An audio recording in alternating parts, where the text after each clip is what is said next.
সময়টা ভীষণ খারাপ যাচ্ছে গাইস। আজ হচ্ছে আমার মেহেন্দি ক্লাসের ডেমোস্ট্রেশন। তোদের বাড়ি হ্যালো এভরিওয়ান, কেমন আছো তোমরা সবাই? আশা করছি সবাই ভালো আছো। আর আমি ভালো থাকলেও আমাদের বাড়িতে কিন্তু কেউই ভালো নেই। আর বাড়ির সবাই যদি অসুস্থ থাকে তাহলে কি আর আমার মন মানসিকতা ঠিক থাকে? তো যাই হোক, আজকের ব্লগটা আমি এখান থেকে স্টার্ট করছি। আজকে আমার আছে মেহেন্দি ক্লাসের ডেমোস্ট্রেশন, তাই রেডি হয়ে বেরিয়ে পড়লাম। যাচ্ছি আমি দাদার বাইকে, যাওয়ার কথা ছিল সাইকেলে, আর আমার সাথে আরো 2-3 জন যাওয়ার কথা ছিল। যদিও ওরা অন্য দরকারে যেত, কিন্তু আমি যেখানে যাচ্ছি ওখানেই যেত।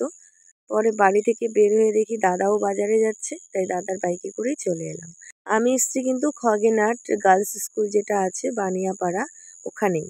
তো এটা হচ্ছে বুনুর দাদুর বাড়ি, মানে বুনুটা যেখানে আর কি মেহেন্দি ক্লাস করায়।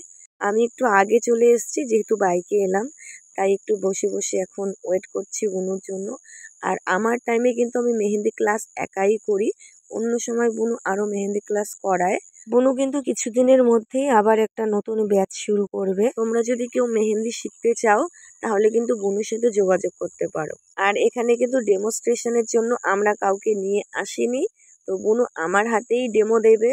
আমার কিন্তু মেহেন্দি শেখার ইচ্ছেটা ছিল ছোট্টবেলা থেকে, কারণ ছোটবেলায় না আমি কম বেশ ভালোই আর কি একটু আর্ট টার্ট করতাম, একটু ডিজাইন ফিজাইন করতাম।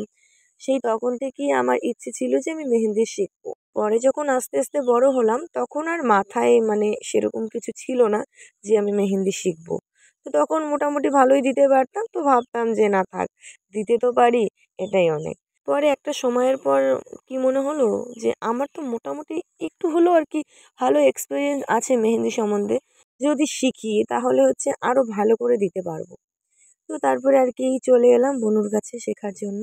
আর সত্যি কথা বলতে আমি এই 8 দিনেই কিন্তু অনেক কিছু শিখতে পেরেছি। তোদের বাড়িতে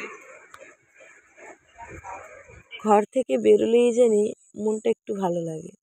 আর দেখো এখানে এসেও তাই, আমাকে দেখে কেউ বুঝতেই পারবে না আমি কত কিছু প্রবলেমের মধ্যে আছি।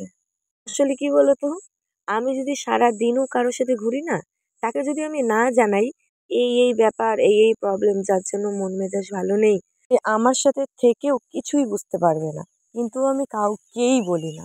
অনেকে বলে না যে প্রবলেম শেয়ার করলে নাকি মন হালকা হয়, কিন্তু আমি কি মনে করি জানো, আমার প্রবলেম আমার কাছেই থাকবে। তাকে বলে হয়তো কিছুক্ষণের জন্য আমার মন হালকা হবে বা নাও হলো, কিন্তু যেই সিচুয়েশনে আছি বা যেই পরিস্থিতিতেই আছি সেটা তো আর ঠিক হবে না। তাই আমি কাউকেই কিছু বলি না। আসলে আমাদের মাথার উপর কেউ নেই তো, এদিকে মা বাবারও বয়স হয়ে যাচ্ছে, না পারছি ওনাদের জন্য কিছু করতে, না পারছি নিজের জন্য কিছু করতে, তাই মাথার উপর এখন চাপ দিন দিন বেড়েই চলছে। দেখা যাক কত দূর কি করা যায়। আচ্ছা ছাড়ো এসব কিছু, আমার কিন্তু তোমাদের সাথে গল্প করতে করতে এদিকে মেহেন্দি পড়া কমপ্লিট। এখন চলে এসেছি আমরা বাইরে, তো বুনু এখানে আর কি ফটো তুলে নিচ্ছে হাতের। আরে দাঁড়াও দাঁড়াও, এত অধৈর্য হয়েও না, তোমাদেরকেও দেখাবো। তো চলো দেখো আর বলো কিরকম হয়েছে এই ডিজাইনটা। তো এই ছিল আজকে আমার ডেমোস্ট্রেশন। অন্যদি তোমার ক্লাসের প্রথম ডেমোস্ট্রেশন, বলো তোমাকে কেমন লেগেছে, কি কি শিখতে পারলে? আমার তো বেশ ভালো লেগেছে। আর সত্যি কথা বলতে বুনু কিন্তু খুব সুন্দর করে আর কি মেহেন্দিটা আমাকে পড়াইছে। আর আমি এই আজকে হচ্ছে আমার আজকে নিয়ে 8 দিন না, 8 দিনে আর কি 8 দিন পর আর কি বুনু ডেমনস্ট্রেশন দিল। তো আমি এই 8 দিনে কিন্তু অনেক কিছুই শিখেছি। আর কি বলবো, আমার ভালো লেগেছে। বাই। মেহেন্দি পড়ানোর 10 মিনিট পরেই কিন্তু আমি তুলে ফেলেছি। আর কালারটা দেখো, দারুণ এসছে। আর এই মেহেন্দির কালার কিন্তু 24 ঘন্টার পর আর কি রেজাল্ট ভালো দেয়। তো বুনু আমাকে এই হাতেও ছোট্ট করে একটু আর কি মেহেন্দি পরিয়ে দিল। তোমাদের আবারও বলছি, বুনু কিন্তু খুব তাড়াতাড়ি মেহেন্দির আরেকটা নতুন ব্যাচ শুরু করতে চলেছে। তোমরা যদি কেউ শিখতে চাও তাহলে বুনুর সাথে যোগাযোগ করতে পারো। যদি আমাকে বলো তবুও হবে, আমি বুনুর সাথে যোগাযোগ করিয়ে দেবো। তবে কিন্তু দেরি করো না, খুব তাড়াতাড়ি যোগাযোগ করো, কারণ খুব তাড়াতাড়ি শুরু হবে আর একটা ব্যাচ। আর এইদিকে আমার ফুচকা খাওয়া দেখে একদম কেউ হাসবে না বলছি, আমার মুখের দিকে কেউ তাকাবে না। দেন আমরা ফুচকা খেয়ে বেরিয়ে পড়লাম বাড়ির দিকে। বুনুদের বাড়িও বাজার থেকে বেশি দূরে না, আর আমাদের বাড়িও বাজার থেকে বেশি দূরে না। আর বুনুও আজকে গাড়ি নিয়ে আসেনি, তাই দুজনে মিলেই হেঁটে হেঁটে আসছি। তো তো ব্লগটা আর বেশি বড় করছি না, আমি ওই দিক দিয়ে বাড়ি চলে যাব, বোনও ওই দিক দিয়ে বাড়ি চলে যাবে।